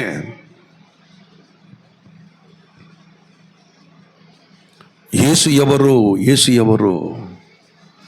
యేసు ఎవరో కాదు, నిన్ను నన్ను సృష్టించిన సృష్టికర్తనే దేవుడు, నీ కొరకు నా కొరకు ప్రాణమర్పించినటువంటి అద్వితీయ సత్య దేవుడు. ఆయన్ని తెలుసుకొని తీరాలి ప్రతి ఒక్కడు కూడా. ఆ జిజ్ఞాస ఉన్నవాడు జక్కయ్య. ఆ జిజ్ఞాస ఉన్నవాడు ఎవరు? పాపి అని, మనుషులందరి చేత పాపి అని పిలువబడిన వ్యక్తి, సుంకము గుట్టదారుడు, income tax officer. Income tax officer అతను, ఆయనకున్న ఉద్యోగ హోదా. కోట్లు కోట్లు కూడగట్టేశాడు. ఎవరు? జక్కయ్య. కోట్లు కోట్లు కూడగట్టేశాడు. ధనము కూడగట్టాడు, భూములు కూడగట్టాడు, ఆస్తులు కూడగట్టాడు, వెండిని కూడగట్టాడు, బంగారం కూడగట్టాడు. విస్తారమైన ఆస్తిపరుడు. పాపి అనే మనుషుడు ముద్ర వేయించుకోవడం మీద. అందరికి వచ్చిన డౌట్ ఈయనకు వచ్చింది, యేసు ఎవరో చూద్దామని చెప్పేసి. దేవుని బిడ్డలారు, అదే మార్గం గుండా వెళ్తున్నాడు యేసయ్య.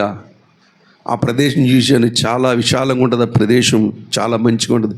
ఆ చెట్టును కూడా చూశాను. ఆ చెట్టు త్వరలో కూడా వెళ్ళాను నేను. ఒక పని దోషులు పెట్టుకునే బారలు తీసి పట్టుకుంటాను కానీ చెట్టును చుట్టలేము. అంత పెద్ద చెట్టు అది. ఇప్పటికే ఉన్న చెట్టు అది. దేవుని బిడ్డలారా, ఆ చెట్టు కొమ్మ మీద చెక్క ఎలా కూర్చుంటాడో, అది కూడా కాస్త కోస్త దేవుడికి జ్ఞానం ఇచ్చాడండి, తెలివి ఇచ్చాడు. ఇది బుర్రలో ఒకటి దేవుని గురించిన వాక్యం విషయంలో, ఆ లొకేషన్ ఐడెంటిఫై చేయడంలో చూసి అనుకున్నాను, ఎంత నవ్వుకున్నాను. ఆ చెట్టు మీద ఉన్న నేనే అనుకున్నాను అంతే. దేవుని బిడ్డలారా, జక్కయ్యని పిలవంగానే జక్కయ్య చెట్టు నుంచి ఏం చేశాడు? చక్కచక్క దిగి వచ్చాడు. ఎవడైనా పేర్లు పెట్టి పిలిస్తే జక్కయ్యని గుర్తుపెట్టుకోండి. ఏమండి, జక్కయ్య పేరు పెట్టి పిలిచినప్పుడు, జక్కయ్య త్వరగా రమ్ము, నేడు నేను నీ ఇంట ఉండవలసి ఉన్నదని చెప్పినప్పుడు ఏమన్నాడు? అయ్యి బాబో, నా ప్రభువే నన్ను పిలిచేశాడని చెప్పేసి పరుగును వచ్చేసేసి కాళ్ళమే పడిపోయి దండం పెట్టేశాడా? వెంటనే ప్రభుని ఇంటి దగ్గర తీసుకెళ్ళి ఇంట్లోకి వెళ్ళకముందే, ప్రభువా, నేను అన్యాయస్తుణ్ణి, నా ఇంటికి వస్తావా తండ్రి అంటే, యేసుప్రభు నవ్వుతున్నాడు మొక్కలో చూసి. నీ ఇంట ఉండవలసి వచ్చింది, నేను ఇంట ఉంటాను అని వచ్చాడు. ప్రభు, నేను నాస్తులు సగం ఎవరికి ఇస్తాను? అది నాస్తులు సగము ఎవరి దగ్గర అన్యాయంగా తీసుకుంటే వాడికి ఎన్ని వంతులు ఇస్తాను? 4 వంతులు ఇచ్చేస్తానన్నాడు. ఇల్లు ఉంటుందా? ఇంట్లో భార్య ఉంటుంది. అప్పుడు ముందర ఆయన్ని ఈయన్ని కూడా ఇంట్లోకి.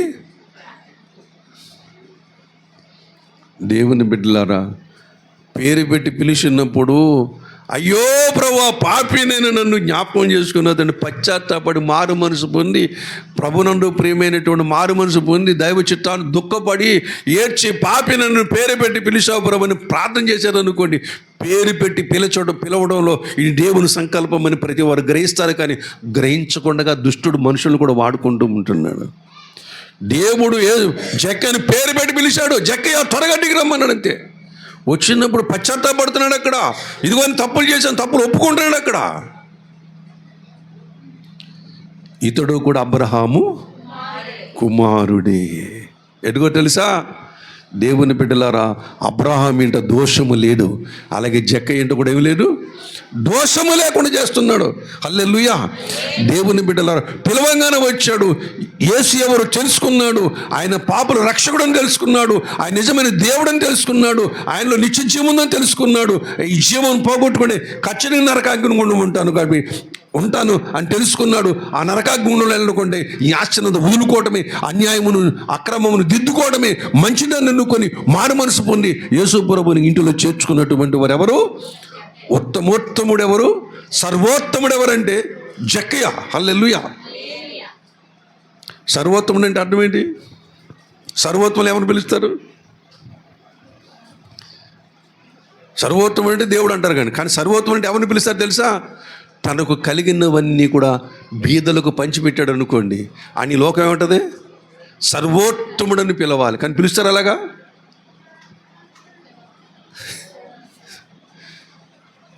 అందుకని పరలోక సంగతులతో చూడాలి, భూలోక సంగతులని. ఉత్తముడు అంటే ఎవరు? మంచిగా బ్రతికినవాడు, మంచిగా సంపాదించుకున్నవాడు ఏమంటాడు? ఉత్తముడు అంటాడు. మరి సర్వోత్తముడు అంటే తనకున్నవన్నీ పంచిపెట్టేవాడు ఏమంటారు? దీన్ని ఎక్కడంటారంటే విద్యను పంచిపెట్టేవాడి గురించి మాట్లాడుతూ ఉంటారు. విద్యను ఎవడన్నా పంచిపెడతాడు? డబ్బులు ఎవడన్నా పంచిపెడతాడా?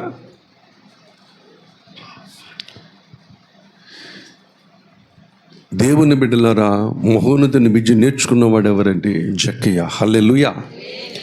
దేవుని బిడ్డలారా, జక్కయ్య ఇంటిలోకి వేసి వెళ్ళిపోతే లోకమంతా కూడా నోరు మీద వేలేసుకుని, ముక్కు మీద వేలేసుకుని సొణుక్కుంటున్నారు, గొణుక్కుంటున్నారు. ఏమని? ఏంటండి ఈయన, ఆయన పాపిన మనిషి ఇంట్లోకి వెళ్తాడు ఈయన. దేవుని బిడ్డల ఎవరి కోసం వచ్చాడు జక్కయ్య? యేసుప్రభు ఎవరి కోసం వచ్చాడు? జక్కయ్య కోసం వచ్చాడు. అక్కడ ఎవరి కోసం వచ్చాడు? జక్కయ్య కోసం వచ్చాడు. ఇప్పుడు ఎవరి కోసం వచ్చాడు దేవుడు మన దగ్గరికి? నీ కోసం వచ్చాడు. ఏమంటే ఎవరి కోసం వచ్చాడు? నీ కోసం, నీ కుటుంబం కోసం, నీ బిడ్డల కోసం వచ్చాడు ఆయన. వచ్చిన ఆయన్ని మనం ఎవరు కూడా తృణీకరించకూడదు. ఆయన ఏం చేయాలి? మనం తెచ్చుకోవాలి. యేసుని గురించి ఏమిటి వచ్చిందని ఏమనాలి? అరే బాబు, ఆయన దేవుడు రా బాబు, ఆయనకి సమస్తము తెలిసినటువంటి వాడు, ఆయనే తండ్రి, ఆయనే కొడుకు, ఆయనే పరిశుద్ధాత్మదేవుడు. త్రిత్వం ఎవరిలో ఉన్నారు? దేవుడు ఒక్కడని నమ్ముతాం, ముగ్గురని నమ్ముతామా? సరిగ్గా చెప్పాలి సమాధానం. ఒకడా? ఎందుకు ఒక్కడవుతాడండి? దేవుడు ఒక్కడేనా? ముగ్గురు త్రిత్వంగా తండ్రి, కుమార, పరిశుద్ధాత్మ దేవుడు కాదా? తండ్రి దేవుడు కాదా? కుమారుడు దేవుడు కాదా? పరిశుద్ధాత్మ దేవుడు కాదా? మరి ముగ్గురు దేవుడు కాదా? దేవుడు ఒక్కడి. మనుషులు రక్షించటములో కుమారుడయ్యాడు, ఆ మనుషులను దేవునిది నడిపించటములో పరిశుద్ధాత్ముడయ్యాడు.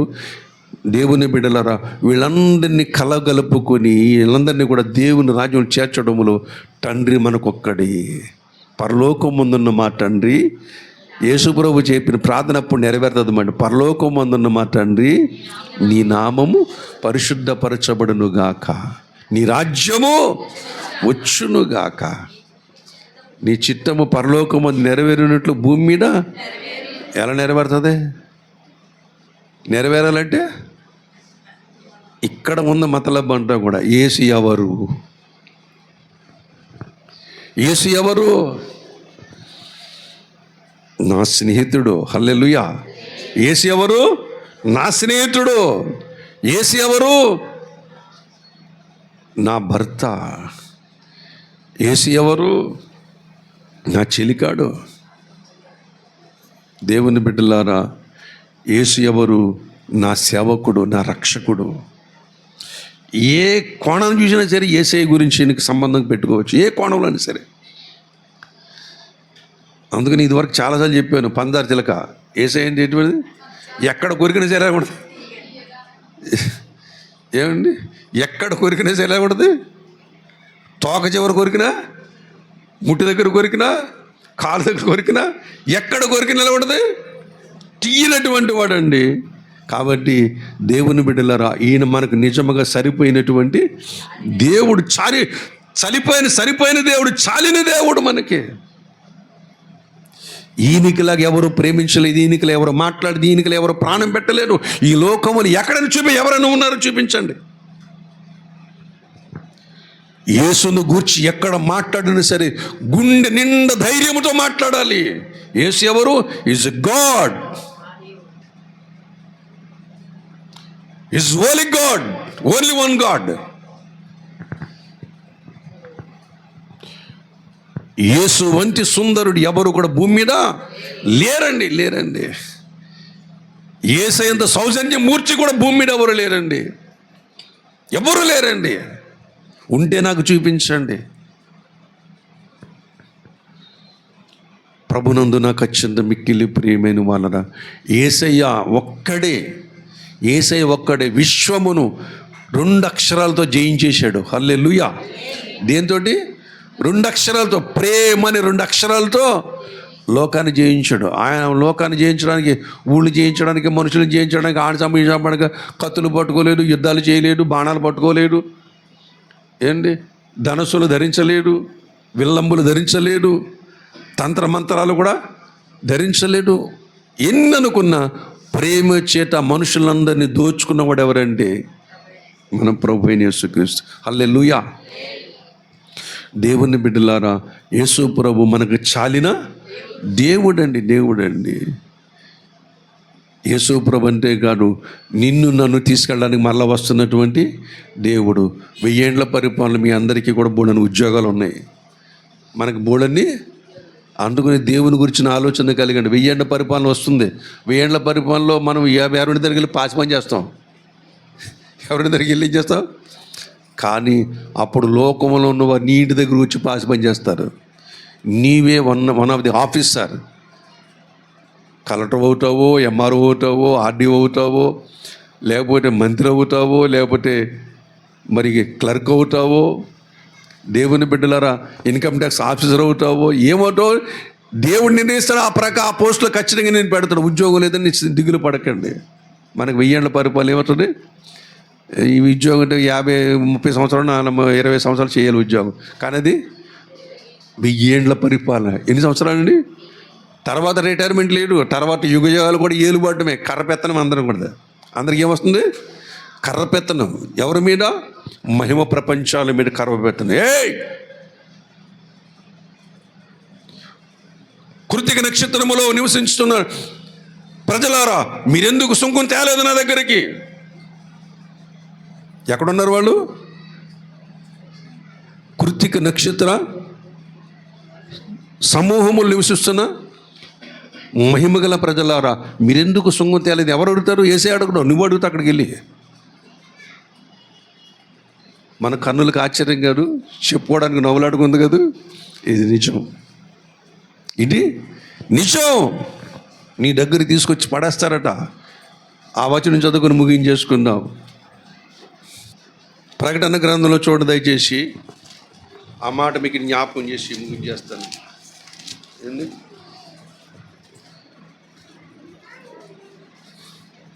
21వ అధ్యాయము 23వ వచనం చదువుకుందాం. చూడండి.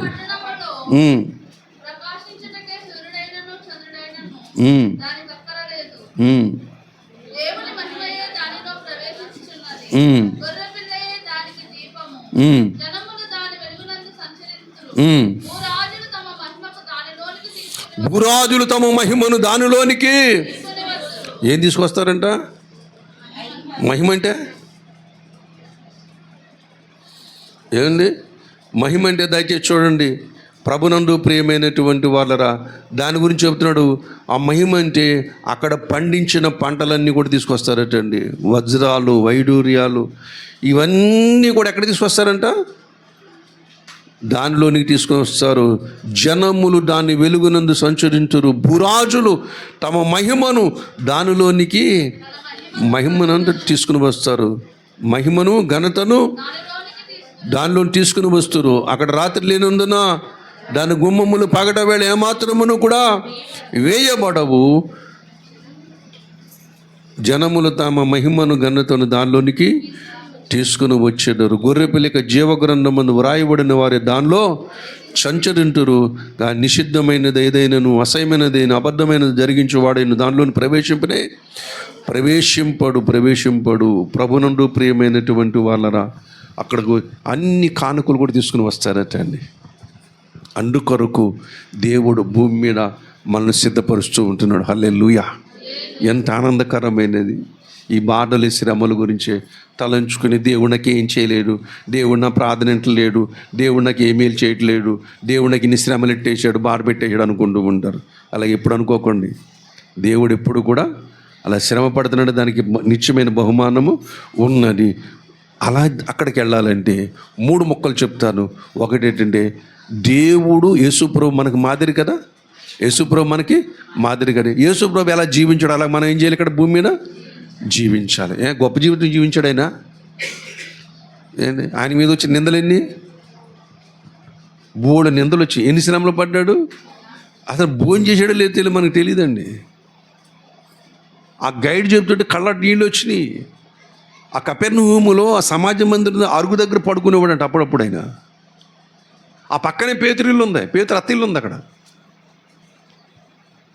కానీ చాలాసార్లు ఇక్కడ పడుకునేవాడండి. గైడ్ కళ్ళ నీళ్ళు వచ్చినాయి. నువ్వు నేల మీద పడుకున్నావు కాబట్టి మాకు ఇల్లు దొరికినాయి ప్రభు అనుకున్నాను నేను. ప్రభునందు ప్రియమైనటువంటి వాళ్ళ తండ్రి నాకు నేర్పినట్లుగా ఆయన నేర్చుకున్నాడు.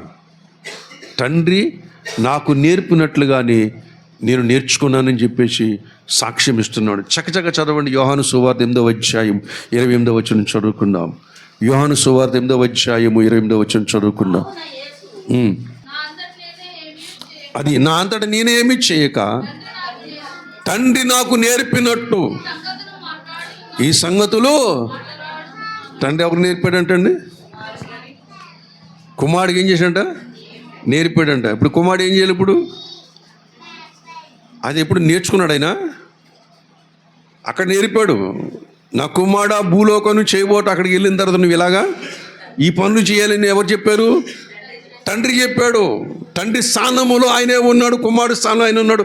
ఆయనలో ఉన్న అంశకు చెబుతున్నాడు, నా కుమారుడు నువ్వు ఇలా చేయాలంటే ఆయన ఒక పొలపొలగా చూస్తుంది. నేను చేయటం ఏంటి? మనంతా పరిపాలనే కానీ అధికారమే కానీ నేను చేయటం ఏంటి? చేసేవాళ్ళు ఎవరు? దాసులు. ఆయన దాసుడా?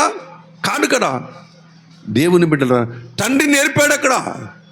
కుమారుడు ఇటువంటి విధేయత కలిగి ఉండాలి నీవు. భూమి మీదకి వెళ్ళి ఈ జీవితం జీవించాలి నీవు. నిన్ను ఇలాగంటారు, నువ్వు అక్కడ విధేయత చూపించాలి. నిన్ను ఇలా రాళ్ళతో కొట్టడానికి ప్రయత్నం చేస్తారు, నువ్వు పారిపోవాలి. ఎవరిని స్వస్థపరచ వాళ్ళని స్వస్థపరచాలంటే ఎవరైనా వచ్చి ప్రశ్న అయితే ప్రశ్నకు సమాధానం చెప్పొద్దు. వాళ్ళకి ఈ ప్రశ్న అయ్యి అని దేవుడు ఏం చేశాడంటే తండ్రి నేర్పడటండి. ఆ విధంగానే ఏం చేస్తాడు యేసుప్రభువు వారు నేర్చుకున్నాడు. ఇప్పుడు మనం ఏం చేయాలి? దేవుడు వాక్యం చెప్తున్నట్టుగా మనం ఏం చేయాలి? ఇప్పుడు నేర్చుకోవాలి. ఈ నేర్చుకునే బుద్ధి మన దగ్గర ఉందా? పాస్టర్ గారు మీ మీరు విమర్శించే బుద్ధి మన దగ్గర ఉంది, కానీ దేవుని వాక్యం దగ్గర విధేయ చూపించే బుద్ధి మనకుందా?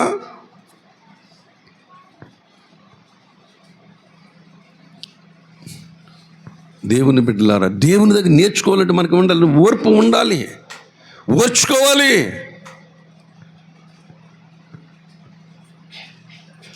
దేవుని దగ్గర వస్తున్నాడు, నేర్చుకోవాలి, బుద్ధితో రావాలి.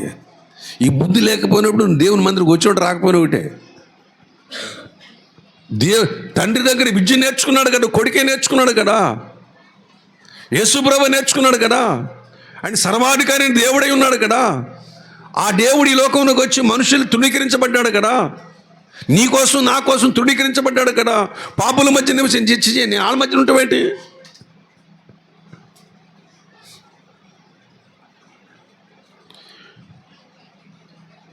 చెడ్డవారి మధ్యకి వెళ్ళి మనం కూర్చోగలం? వెళ్ళి చెడు పనులు చేస్తున్నారు అనుకోండి, చెడ్డ పనులు చేస్తున్నారు, దొంగ పనులు చేస్తున్నారు, నానా చండాల పనులు చేస్తున్నారు, వాళ్ళ మధ్యకి వెళ్ళి వాళ్ళతో స్నేహం చేయగలం మనం?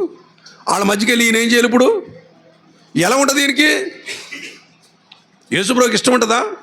తండ్రి ఏంటి నాయన నువ్వు నన్ను ఎలా పంపుతున్నావేంటి? లేదు నా కుమారుడా, నా కోసం నువ్వు చేయాలి అన్నప్పుడు ఏం చేశాడు ఆయన? ఈ లోకంలోనికి వచ్చి మన కాలకృత్యాలు మనకు అసహ్యం వేస్తుంది కదా, మన కాలకృత్యాలు మనకి అసహ్యం వేస్తుంది. ఆయనకి ఏంటి అక్కడ? ఆయనకి అటువంటి పరిస్థితి ఏంటి? ఆయనకి ఈ లోకానికి వచ్చి ఈ కాలకృత్యాలు తీర్చుకోవడం ఏంటి?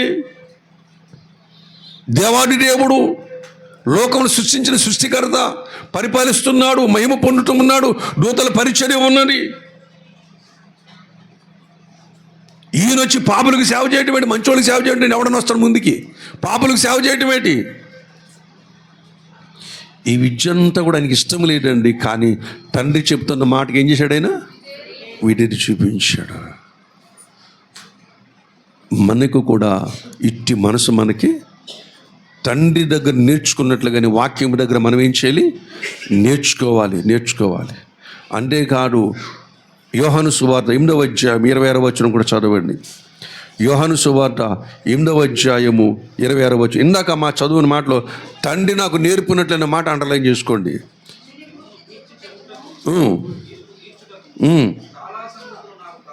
కలవు కానీ నన్ను పంపిన వాడు సత్యవంతుడు, నేను ఆయన వద్ద విను సంగతులే లోకమునకు బోధించుచున్నాను అంటున్నాడు. చాలు. ఇంకా వివరం కావాలంటే 12:49 వచ్చిన ఉంటాడు. ఏం అనాలో ఏం అనకూడదో, ఏం మాట్లాడాలో ఏం మాట్లాడకూడదో నాకు నేర్పినవాడు తండ్రి అంటున్నాడు. లోకములో ఉన్నప్పుడు ఇష్టానుసారంగా మాట్లాడాం. లోకములో మనం ఉన్నప్పుడు ఇష్టానుసారంగా మాట్లాడు లోకము నుంచి క్రైస్తవ సంఘములోనికి, సమాజంలోనికి, రక్షణలోకి వచ్చాము కాబట్టి ఏం మాట్లాడాలో అదే మాట్లాడాలి, ఏది మాట్లాడకూడదు మనము మాట్లాడకూడదు. అది నీ సహోదరుని గురించి అయినా, నీ సహోదరుని గురించి అయినా, నీ ఇరుగు పొరుగు గురించి అయినా సరే ఏం మాట్లాడదే మాట్లాడదు. రెండో మాట మాట్లాడే వీలు లేడు. ఎందుకంటే యేసయ్య చెప్తాడు ఏం మాట్లాడాలో ఏం మాట్లాడకూడదో ఆయనకు చెప్పాడు అన్నాడు. చదవండి యోహాను సువార్త 12:49. నా అంతటా నేనే మాట్లాడలేను. నేనేమనవలను, ఏం మాట్లాడవలను, దాన్ని గురించి నా తండ్రి నాకేం చేశాడు? కుమారుడికి తండ్రి ఆజ్ఞాపిస్తే నీకు ఆజ్ఞాపించాడు ఏం మాట్లాడాలో. రక్షణ పొందినటువంటి దేవుని బిడ్డలారా, జీవమరణము నాలుక వశంలో పెట్టినప్పుడు నువ్వేం మాట్లాడాలో నీ దేవునికి తెలియచేయట్లేదా? నీ ఎదుటి వారి గురించి, నీ పొరుగు వారి గురించి, నీ ఇంటి వారి గురించి, నీ బయట వారి గురించి ఏం మాట్లాడో నీకు అర్థం కావడం లేదా? యేసుప్రభు నీకు మాదిరి పెట్టుకున్నప్పుడు నువ్వు ఎలాగ విమర్శిస్తావు? యేసుప్రభు మాదిరి చూపిస్తున్నాడు కదా, ఆ మాదిరిలో మనం ఉంటున్నామా? మనం ఉండము. కానీ యేసు మనకు మాదిరి. ఎవరు మాదిరి? యేసు మనకు మాదిరి అంటూ ఉంటున్నాం. ఆఖరి మాట యోహాను సువార్త 8:29 చదువుకుందాం. నాకు తోడై ఉన్నాడు. ఆ మాట అండలేదు. నాకు ఇష్టం, ఆయనకి ఇష్టమైన కార్యము. ఎవరికి ఇష్టమైన కార్యము? యేసయ్యకు తండ్రికి ఇష్టమైన కార్యము, దేవునికి ఇష్టమైన కార్యము ఏంటి? నువ్వు మారు మనసు పొందటం, నువ్వు రక్షణ పొందటం, నువ్వు బాప్తిసం పొందటం, నిత్య జీవనం స్వతంత్రించుకోవడం. దేవుని బిడ్డలారా, దేవునికి ఇష్టమైన కార్యం ఇది. ఆ కార్యము చేయడానికి మనం ఎల్లప్పుడు ఎలా ఉండాలి? ఎందుకంటే తండ్రికి ఇష్టమైన కార్యం కుమారుడు చేశాడు. కాబట్టి ప్రభునందు ప్రియమైన వాళ్ళరా, ఇంటికి వెళ్ళిన తర్వాత ఇంకా ఆలోచన చేసుకోండి. నీ జీవితంలో నేను చేస్తున్న కార్యములు, నేను మాట్లాడుతున్న మాటలు, నేను చేస్తున్న పనులు ఆయనకి ఇష్టమైనవా కావా? యేసును పోలి ఉన్నవా లేకపోతే లోకాన్ని పోలి ఉన్నవా? ఒకసారి ఆలోచన చేసుకోండి. యేసును గురించి ఏమి తోచుచున్నది? నీ ఇంటికి వచ్చి మాట్లాడుతున్నాడు. ఈ దినమంతాను బ్రతికావమ్మా, నాకు సంతోషకరమైన ఏదైనా ఉన్నదా దాంట్లో అని నిన్ను అడిగాడు అనుకో, సమాధానం వచ్చేస్తుంది నీకు. ఈ రోజంతా బ్రతికావురా నువ్వు, కానీ దాంట్లో ఏదైనా నన్ను గురించిన ఒక మాట అయినా కనబడుతుందా అని అడిగాడు అనుకోండి, దాంట్లో సమాధానం దొరికేస్తుంది నీకు. దేవుడు నీ ఇంటికి రావాలంటే, దేవుని కృప నీలో అధికంగా ఉండాలంటే, దేవునికి ఇష్టము కానివన్నీ కూడా బయటికి తీసి అవతల పారేయాలి. జక్కయ్య చేసిన పని నువ్వు చేసినట్లయితే యేసయ్య నీ ఇంట్లో ఉంటాడు. నీ ఇంట్లో ఉంటే ఆ ఇల్లంతా అట్టరవస్థ నిండినట్లుగా నీ జీవితం సువాసనతో నింపబడుతూ ఉంటుంది. యేసయ్య సాక్షాత్తు దేవుడు. హల్లెలూయా. కుమారుడైన దేవుడు అన్నప్పుడు ఆయన తండ్రి అయిన దేవుడు. ఇప్పుడు ఎక్కడున్నాడు? ఆయన తండ్రి స్థానములో ఉన్నాడు. తండ్రి ఏ స్థానంలో ఆ స్థానంలో ఉన్నాడైనా ఆ తండ్రి చేత పంపబడిన వాడే పరిశుద్ధాత్మ దేవుడు. ఆ తండ్రి దగ్గరకు పరిశుద్ధాత్మ దేవుడు ఏం చేస్తే నేను నడిపిస్తూ ఉంటున్నాడు. యేసయ్య సర్వాధికారి అయినటువంటి దేవాది దేవుడు. కాబట్టి ఆయన దగ్గర నేర్చుకున్న సంగతులు, బైబిల్ దగ్గర నేర్చుకున్న సంగతులు నీ జీవితంలో ప్రత్యక్షం కావాలి. ఆయన దగ్గర విన్న సంగతులే ఈ లోకముతో నువ్వు మాట్లాడాలి. ఆయన దగ్గర ఏ సంగతులేనో ఆ సంగతుల గురించి ఈ లోకముతో నువ్వు మాట్లాడాలి. వేరే సంగతుల్ని మాట్లాడకూడదు.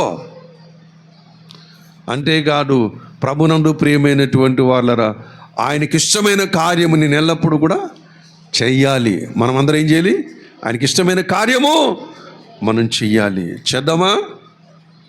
చెయ్యాలి. ఓపిక తెచ్చుకొని చెయ్యాలి. దాని కొరకు ప్రయాసపడాలి. దాని కొరకు ప్రభు నుండి ఎంత ఖర్చు అయినా పర్వాలేదు, దాని కొరకు మనం ఖర్చు అయిపోవటం ఉండాలి.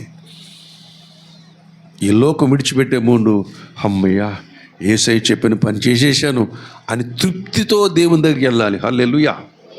దేవుని బిడ్డలారా, యేసయ్య అంటే సామాన్యుడు కాదైన, ఆయన సాక్షాత్తు దేవుడు. హల్లెలూయా. అంతేగాని దేవుని కుమారుడు కాదండి. దేవుని కుమారుడు ఒక దశలో, ఇప్పుడు దేవుడు. యేసయ్య నా దేవుడు. హల్లెలూయా.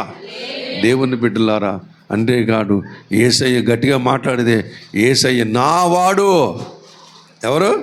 నాకే సొంతం. ఎవరంటే మాట? ఎవరంటాం? విశ్వములో ఉన్న ప్రపంచాల్లో ఉన్నటువంటి పరిశుద్ధులతో మాట్లాడుతాం అన్నమాట. ఇదేంటారు నీకెలా సొంతం అయ్యాడంటే ఇంతేనా సొంతం? అంతే.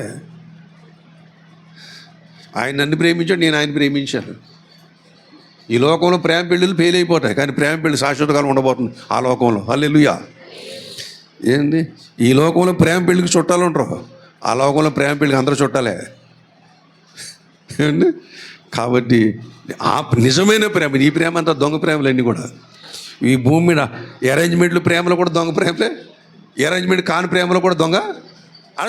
భూమి మీద ఉన్న ప్రేమలన్నీ దొంగ ప్రేమలే. ఏంటి స్వచ్ఛత లేదు. కానీ స్వచ్ఛమైన ప్రేమ ఇది దేవుని ప్రేమ. శాశ్వతకాలం ఉండే ప్రేమ ఏది? దేవుని ప్రేమ. ప్రభునందు ప్రేమైనటువంటి వాళ్ళరా, ఆ దేవుడు మనకు దేవుడుగా దొరికాయి కాబట్టి భూమి మీద మనమంతా అదృష్టవంతులు, మరొకరెవరు కూడా లేరు. ఆ అదృష్టవంతులు నువ్వెందుకు కాకూడదు? రండి ప్రార్థన చేసుకుందాం. దేవుడి మాటలు మనం ఇన్ని కూడా దీవించునుగాక.